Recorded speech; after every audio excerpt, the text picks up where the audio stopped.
আসসালামু আলাইকুম, স্বাগতম দেশটক সংবাদে। আমি মোহাম্মদ রাকিব। আজকে সব আন্তর্জাতিক খবর নিয়ে হাজির হয়েছি। শুরুতেই জানিয়ে দিব সংবাদ শিরোনাম, তারপর বিস্তারিত বর্ণনা। ইরানে কি আসলেই হামলা চালাবে যুক্তরাষ্ট্র, নাকি শুধুই বাগাড়ম্বর? ঘোষিত যুদ্ধের লক্ষ্য অর্জনে ব্যর্থ হয়েছেন পুতিন, জেলেনস্কি। মাদক সম্রাটকে হত্যার জেরে উত্তাল মেক্সিকো, ২৫ ন্যাশনাল গার্ড নিহত। এআই থেকে স্টারলিংক, ড্রোন যেভাবে বদলে দিচ্ছে ইউক্রেন যুদ্ধ। মার্কিন যুদ্ধজাহাজের সেনারা একের পর এক দীর্ঘ মিশনে ক্লান্ত। আসসালামু আলাইকুম, স্বাগতম জানাচ্ছি দেশটক সংবাদে। আমি মোহাম্মদ রাকিব। এতক্ষণ শুনছিলেন সংবাদ শিরোনাম, এবার বিস্তারিত। ইরান ও যুক্তরাষ্ট্রের মধ্যকার চলমান উত্তেজনার দিকে। আন্তর্জাতিক রাজনৈতিক অঙ্গনে ইরান এবং যুক্তরাষ্ট্রের সম্পর্ক দীর্ঘকাল ধরেই এক জটিল সমীকরণের মধ্য দিয়ে যাচ্ছে। বর্তমানে যে বাগাড়ম্বর ও কথার যুদ্ধ চলছে, তা কি সত্যিই কোনো সামরিক সংঘাতে রূপ নেবে, নাকি এটি কেবলই রাজনৈতিক চাপ সৃষ্টির একটি কৌশল? এই প্রশ্নটি এখন বিশ্বজুড়ে আলোচনার কেন্দ্রে। আমরা যদি গত কয়েক দশকের ইতিহাস পর্যালোচনা করি, তবে দেখতে পাই যে দুদেশের মধ্যেই পারস্পরিক অবিশ্বাস এবং বৈরিতার এক দীর্ঘ পরম্পরা রয়েছে। পারমাণবিক চুক্তি থেকে শুরু করে মধ্যপ্রাচ্যের ভূরাজনৈতিক প্রভাব বিস্তারের প্রতিযোগিতা, সবকিছুই এই সম্পর্ককে আরও জটিল করে তুলেছে। সম্প্রতি বিভিন্ন গণমাধ্যমে প্রকাশিত খবর এবং বিশ্লেষণে দেখা যাচ্ছে যে উভয় দেশই একে অপরের বিরুদ্ধে কঠোর অবস্থানে রয়েছে। যুক্তরাষ্ট্র ইরানের পারমাণবিক কর্মসূচি এবং আঞ্চলিক স্থিতিশীলতা বিনষ্ট করার অভিযোগ করছে, অন্যদিকে ইরান যুক্তরাষ্ট্রের মধ্যপ্রাচ্যে সামরিক উপস্থিতি এবং নিষেধাজ্ঞা আরোপের সমালোচনা করছে। এই পরিস্থিতিতে অনেকেই আশঙ্কা করছেন যে ছোটখাটো কোনো ভুল বোঝাবুঝি বা উস্কানি বড় ধরনের সংঘাতের জন্ম দিতে পারে। তবে একই সাথে এই ধারণাও প্রচলিত আছে যে উভয় দেশই একটি পূর্ণাঙ্গ যুদ্ধের ভয়াবহতা সম্পর্কে সচেতন। একটি যুদ্ধ কেবল দুদেশের জন্যই নয়, বরং পুরো মধ্যপ্রাচ্য এবং বিশ্ব অর্থনীতির জন্য মারাত্মক পরিণতি বয়ে আনতে পারে। তেলের দামের ঊর্ধ্বগতি, আন্তর্জাতিক বাণিজ্য ব্যাহত হওয়া এবং নতুন করে শরণার্থী সংকটের মতো বিষয়গুলো বিশ্ব নেতাদের ভাবিয়ে তুলছে। তাই অনেক বিশ্লেষক মনে করেন যে চলমান হুমকি ও পাল্টা হুমকির খেলা মূলত আলোচনার টেবিলে নিজেদের অবস্থান শক্ত করার একটি কৌশল। উভয় দেশই হয়তো চাইছে সর্বোচ্চ চাপ প্রয়োগের মাধ্যমে প্রতিপক্ষকে নিজেদের শর্ত মানতে বাধ্য করতে। উদাহরণস্বরূপ, অতীতেও আমরা দেখেছি যে এমন অনেক উত্তেজনাপূর্ণ পরিস্থিতি শেষ পর্যন্ত কূটনৈতিক আলোচনার মাধ্যমে সমাধান হয়েছে। তবে এবারের প্রেক্ষাপট কিছুটা ভিন্ন, কারণ আঞ্চলিক মিত্রদের ভূমিকা এবং আন্তর্জাতিক সম্প্রদায়ের হস্তক্ষেপ পরিস্থিতিকে আরও জটিল করে তুলেছে। এক্ষেত্রে আন্তর্জাতিক সংস্থাগুলো এবং নিরপেক্ষ দেশগুলোর একটি গুরুত্বপূর্ণ ভূমিকা রয়েছে উত্তেজনা প্রশমনে। তাদের মধ্যস্থতা এবং কূটনৈতিক প্রচেষ্টা হয়তো এই সংকটকে একটি শান্তিপূর্ণ সমাধানের দিকে নিয়ে যেতে পারে। ইউক্রেন যুদ্ধক্ষেত্র থেকে, যেখানে ইউক্রেনের প্রেসিডেন্ট ভলোদিমির জেলেনস্কি দাবি করেছেন যে রাশিয়ার প্রেসিডেন্ট পুতিন ঘোষিত যুদ্ধের লক্ষ্য অর্জনে ব্যর্থ হয়েছেন। এই মন্তব্যটি এমন এক সময় এসেছে যখন ইউক্রেন যুদ্ধ এক নতুন পর্যায়ে প্রবেশ করেছে এবং উভয় পক্ষই একে অপরের বিরুদ্ধে পাল্টা আক্রমণ ও প্রতিরোধের কৌশল অবলম্বন করছে। যখন রাশিয়া ইউক্রেনে আগ্রাসন শুরু করেছিল, তখন পুতিনের ঘোষিত প্রাথমিক লক্ষ্যগুলোর মধ্যে ছিল ইউক্রেনকে নিরস্ত্রীকরণ করা, নাৎসি মুক্ত করা এবং দেশের সামরিক সক্ষমতা ভেঙে দেওয়া। তবে জেলেনস্কির মতে এই লক্ষ্যগুলো অর্জনে রাশিয়া শুধু ব্যর্থই হয়নি, বরং উল্টো ইউক্রেনীয় জনগণের প্রতিরোধ এবং আন্তর্জাতিক সমর্থন রাশিয়ার পরিকল্পনাকে আরও কঠিন করে তুলেছে। ইউক্রেনের সেনারা অপ্রত্যাশিতভাবে তীব্র প্রতিরোধ গড়ে তুলেছে, যা রাশিয়ার দ্রুত বিজয়ের স্বপ্নকে নস্যাৎ করে দিয়েছে। প্রথম দিকে কিয়েভ দখল করার রাশিয়ান প্রচেষ্টা ব্যর্থ হয়েছে এবং এরপর থেকে যুদ্ধ মূলত পূর্বাঞ্চলে কেন্দ্রীভূত হয়েছে, যেখানে উভয় পক্ষই তীব্র লড়াই চালিয়ে যাচ্ছে। জেলেনস্কি প্রায়শই জোর দিয়ে বলেন যে ইউক্রেন তাদের সার্বভৌমত্ব এবং ভূখণ্ডের প্রতিটি ইঞ্চি রক্ষা করতে বদ্ধপরিকর। তিনি দাবি করেন যে রাশিয়ার উদ্দেশ্য ছিল ইউক্রেনের নির্বাচিত সরকারকে উৎখাত করে একটি পুতুল সরকার প্রতিষ্ঠা করা, কিন্তু এই পরিকল্পনা সফল হয়নি। উল্টো ইউক্রেনীয় জাতি আগের চেয়ে অনেক বেশি ঐক্যবদ্ধ হয়েছে এবং বিশ্বজুড়ে তাদের প্রতি সহানুভূতি ও সমর্থন বেড়েছে। আন্তর্জাতিক নিষেধাজ্ঞাগুলো রাশিয়ার অর্থনীতিতে চাপ সৃষ্টি করেছে, যদিও এর সম্পূর্ণ প্রভাব এখনও পুরোপুরি বোঝা যাচ্ছে না। পশ্চিমা দেশগুলো ইউক্রেনকে ব্যাপক সামরিক এবং আর্থিক সহায়তা প্রদান করেছে, যা ইউক্রেনকে যুদ্ধ চালিয়ে যেতে সাহায্য করছে।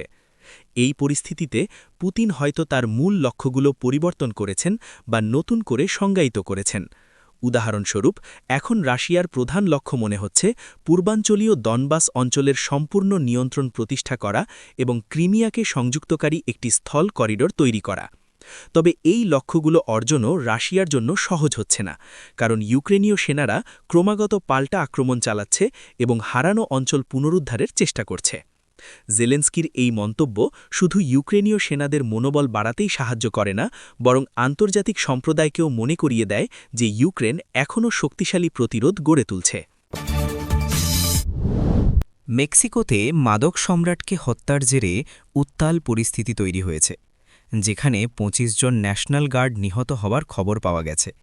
এই ঘটনাটি মেক্সিকোর চলমান মাদক যুদ্ধ এবং অপরাধী চক্রগুলোর নৃশংসতার এক ভয়াবহ চিত্র তুলে ধরেছে। মেক্সিকো দীর্ঘদিন ধরেই শক্তিশালী মাদক কার্টেলগুলোর দ্বারা জর্জরিত এবং সরকার তাদের দমনে কঠোর পদক্ষেপ নিলেও প্রায়শই এমন ভয়ঙ্কর পাল্টা আক্রমণের শিকার হয়। একটি মাদক সম্রাটকে হত্যার ঘটনা প্রায়শই কার্টেলগুলোর মধ্যে ক্ষমতার লড়াই এবং প্রতিশোধের আগুন জ্বালিয়ে দেয়। যখন একজন প্রভাবশালী মাদক নেতা নিহত হন, তখন তার অনুসারীরা বা প্রতিদ্বন্দ্বী দলগুলো রক্তক্ষয়ী সংঘর্ষে জড়িয়ে পড়ে, যার ফলে সাধারণ মানুষ এবং আইন প্রয়োগকারী সংস্থার সদস্যরা এর শিকার হন। এই বিশেষ ঘটনাটি দেশের নিরাপত্তা ব্যবস্থার জন্য একটি বড় ধাক্কা, কারণ ন্যাশনাল গার্ডরা হলেন দেশের অভ্যন্তরীণ নিরাপত্তা রক্ষার জন্য গঠিত একটি গুরুত্বপূর্ণ বাহিনী। ২৫ জন ন্যাশনাল গার্ডের নিহত হওয়া শুধু তাদের পরিবারের জন্য নয়, বরং পুরো দেশের জন্য এক অপূরণীয় ক্ষতি। এই ধরনের ঘটনাগুলো প্রমাণ করে যে মাদক কার্টেলগুলো কতটা সুসংগঠিত এবং তাদের সহিংসতা কতটা ব্যাপক। তারা প্রায়শই অত্যাধুনিক অস্ত্রশস্ত্রে সজ্জিত থাকে এবং আইন প্রয়োগকারী সংস্থার সদস্যদের সাথে সরাসরি সংঘর্ষে লিপ্ত হতে দ্বিধা করে না। এই পরিস্থিতিতে সরকার প্রায়শই কঠিন চ্যালেঞ্জের মুখোমুখি হয়। একদিকে তাদের জনগণের নিরাপত্তা নিশ্চিত করতে হয়, অন্যদিকে মাদক চক্রগুলোর শক্তিকে দমন করতে হয়। কিন্তু এই কাজটা অনেক সময় কঠিন হয়ে দাঁড়ায়, কারণ কার্টেলগুলোর আর্থিক ক্ষমতা অনেক বেশি এবং তাদের প্রভাব দেশের বিভিন্ন স্তরে বিস্তৃত। মেক্সিকোর কিছু অঞ্চলে মাদক কার্টেলগুলো এতটাই শক্তিশালী যে তারা কার্যত স্থানীয় প্রশাসনকেই নিয়ন্ত্রণ করে এবং নিজেদের আইন প্রতিষ্ঠা করে। এর ফলে সাধারণ মানুষের জীবন দুর্বিষহ হয়ে ওঠে, কারণ তারা প্রায়শই ক্রসফায়ারের শিকার হন বা কার্টেলগুলোর চাঁদাবাজির শিকার হন। এই ঘটনায় সরকারের ওপর চাপ আরও বাড়বে মাদক চক্রগুলোর বিরুদ্ধে আরও কঠোর ব্যবস্থা নিতে। তবে কেবলমাত্র সামরিক শক্তি প্রয়োগ করে এই সমস্যার সমাধান করা সম্ভব নয়, কারণ মাদক ব্যবসার মূল কারণগুলো যেমন দারিদ্র্য, শিক্ষার অভাব এবং দুর্নীতির মতো বিষয়গুলোকেও মোকাবিলা করতে হবে। আধুনিক প্রযুক্তির যুদ্ধক্ষেত্রে প্রভাব নিয়ে এআই থেকে স্টারলিংক ড্রোন যেভাবে বদলে দিচ্ছে ইউক্রেন যুদ্ধ, এই শিরোনামটি আধুনিক সামরিক কৌশল এবং প্রযুক্তির এক যুগান্তকারী পরিবর্তনের ইঙ্গিত দেয়। ইউক্রেন যুদ্ধে ড্রোনগুলো একটি অপরিহার্য হাতিয়ারে পরিণত হয়েছে, যা শুধু নজরদারি বা টার্গেটিং নয়, বরং সরাসরি হামলায়ও ব্যবহৃত হচ্ছে। এই প্রযুক্তিগত অগ্রগতি যুদ্ধের গতি প্রকৃতি এবং ফলাফল নির্ধারণে গুরুত্বপূর্ণ ভূমিকা পালন করছে। কৃত্রিম বুদ্ধিমত্তা, এআই এবং স্টারলিংকের মতো স্যাটেলাইট ইন্টারনেট সিস্টেমের সমন্বয়ে ড্রোনগুলোর সক্ষমতা আরও বহুগুণ বেড়ে গেছে। এআই চালিত ড্রোনগুলো এখন আরও নির্ভুলভাবে লক্ষ্যবস্তু শনাক্ত করতে পারে, এমনকি প্রতিকূল পরিবেশেও কাজ করতে পারে। এআই সিস্টেমগুলো বিশাল পরিমাণ ডেটা বিশ্লেষণ করে শত্রুর অবস্থান, গতিবিধি এবং দুর্বলতা চিহ্নিত করতে পারে, যা মানুষের পক্ষে অনেক বেশি সময় সাপেক্ষ। এর ফলে সামরিক কমান্ডাররা দ্রুত এবং কার্যকর সিদ্ধান্ত নিতে সক্ষম হন। অন্যদিকে ইলন মাস্কের স্টারলিংক স্যাটেলাইট ইন্টারনেট ইউক্রেনীয় সামরিক বাহিনীকে একটি নির্ভরযোগ্য এবং দ্রুত যোগাযোগ ব্যবস্থা প্রদান করেছে। যুদ্ধক্ষেত্রে যেখানে ঐতিহ্যবাহী যোগাযোগ ব্যবস্থা প্রায়শই ব্যাহত হয়, সেখানে স্টারলিংক ড্রোন অপারেটরদেরকে রিয়েল টাইম ডেটা এবং নির্দেশনা আদান প্রদানে সাহায্য করছে। এটি ড্রোনগুলোকে দীর্ঘ দূরত্বে কার্যকরভাবে পরিচালনা করতে এবং শত্রুপক্ষকে দ্রুত প্রতিক্রিয়া জানানো থেকে বিরত রাখতে সক্ষম করছে। ছোট বাণিজ্যিক ড্রোন থেকে শুরু করে সামরিক গ্রেড ড্রোন পর্যন্ত বিভিন্ন ধরনের ড্রোন ইউক্রেন যুদ্ধে ব্যবহৃত হচ্ছে। এই ড্রোনগুলো গোয়েন্দা তথ্য সংগ্রহ, আর্টিলারি ফায়ারকে নির্দেশ দেওয়া, বোমা ফেলা, এমনকি আত্মঘাতী হামলায়ও ব্যবহৃত হচ্ছে। উদাহরণস্বরূপ, ছোট এফপিভি বা ফার্স্ট পারসন ভিউ ড্রোনগুলো শত্রুর সাজোয়া যান বা সৈন্যদের বিরুদ্ধে নির্ভুলভাবে আঘাত হানতে সক্ষম হচ্ছে। এই ড্রোনগুলোর ব্যবহার যুদ্ধের খরচও কমিয়ে এনেছে, কারণ একটি ড্রোন একটি ব্যয়বহুল ক্ষেপণাস্ত্রের চেয়ে অনেক কম দামে তৈরি করা যায়। তবে ড্রোন যুদ্ধের এই উত্থান কিছু নতুন নৈতিক এবং কৌশলগত প্রশ্নও তৈরি করেছে। যেমন, এআই চালিত ড্রোনগুলোর স্বায়ত্তশাসন কতটা হওয়া উচিত? বেসামরিক নাগরিকদের নিরাপত্তা কিভাবে নিশ্চিত করা হবে? এই প্রশ্নগুলোর উত্তর এখনও পুরোপুরি পরিষ্কার নয়। মার্কিন যুদ্ধজাহাজের সেনাদের ওপর দীর্ঘমেয়াদী মিশনের প্রভাব। মার্কিন নৌবাহিনীর সেনারা একের পর এক দীর্ঘ মিশনে ক্লান্ত, এই শিরোনামটি সামরিক বাহিনীর সদস্যদের মানসিক এবং শারীরিক স্বাস্থ্যের ওপর যুদ্ধ এবং দীর্ঘকালীন মোতায়েনের গভীর প্রভাবের দিকে আলোকপাত করে। বিশ্বের বিভিন্ন প্রান্তে মার্কিন সামরিক উপস্থিতি এবং ভূরাজনৈতিক প্রেক্ষাপটে তাদের সক্রিয় ভূমিকা প্রায়শই সেনাদেরকে পরিবার ও বাড়ি থেকে দীর্ঘকাল দূরে রাখে। এর ফলে তাদের মধ্যে ক্লান্তি, মানসিক চাপ এবং কর্মজীবনে অসন্তুষ্টির মতো সমস্যা দেখা দেয়। নৌবাহিনীর সেনাদের জন্য একটি যুদ্ধজাহাজে কয়েক মাস বা এমনকি বছর কাটিয়ে দেওয়া একটি সাধারণ ঘটনা। এই দীর্ঘ মিশনগুলো তাদের মানসিক স্বাস্থ্যের ওপর মারাত্মক প্রভাব ফেলতে পারে। সীমিত স্থান, একই মুখগুলো প্রতিদিন দেখা, পরিবারের সাথে যোগাযোগ বিচ্ছিন্নতা এবং প্রতি মুহূর্তে সম্ভাব্য বিপদের আশঙ্কা, এই সব কিছু মিলে তাদের মধ্যে এক ধরনের বিচ্ছিন্নতা এবং মানসিক অবসাদ তৈরি করে। অনেক সময় মিশন শেষ হওয়ার পরেও তাদের মধ্যে পোস্ট ট্রমাটিক স্ট্রেস ডিসঅর্ডার বা পিটিএসডি এর লক্ষণ দেখা যায়। এই দীর্ঘ মোতায়েনগুলো শুধু মানসিক নয়, শারীরিক স্বাস্থ্যের ওপরও নেতিবাচক প্রভাব ফেলে। অপর্যাপ্ত ঘুম, অস্বাস্থ্যকর খাদ্যাভ্যাস এবং নিয়মিত ব্যায়ামের অভাবের কারণে সেনারা বিভিন্ন শারীরিক জটিলতার শিকার হতে পারে। এছাড়াও যুদ্ধজাহাজের পরিবেশে সংক্রামক রোগের ঝুঁকিও বেশি থাকে। সামরিক নেতৃত্বের জন্য এটি একটি বড় চ্যালেঞ্জ, কারণ তাদের একদিকে জাতীয় নিরাপত্তা নিশ্চিত করতে হয়, অন্যদিকে সেনাদের সুস্থ এবং কার্যকর রাখতে হয়।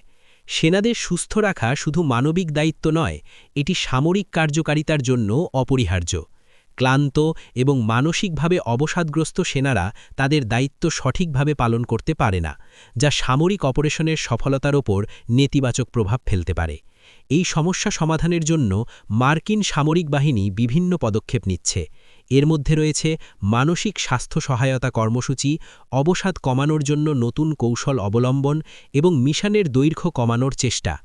এছাড়াও সেনাদের পরিবারকে সমর্থন দেওয়া এবং তাদের সাথে নিয়মিত যোগাযোগের সুযোগ করে দেওয়াও একটি গুরুত্বপূর্ণ দিক। তবে এই সমস্যাগুলো এত সহজে সমাধান করা সম্ভব নয়, কারণ বিশ্বজুড়ে মার্কিন সামরিক বাহিনীর চাহিদা অনেক বেশি। এই পরিস্থিতি আন্তর্জাতিক সংবাদ মাধ্যমগুলোতেও প্রায়শই আলোচিত হয়, যা সামরিক কর্মীদের কল্যাণের বিষয়ে আরও বেশি মনোযোগ আকর্ষণ করে।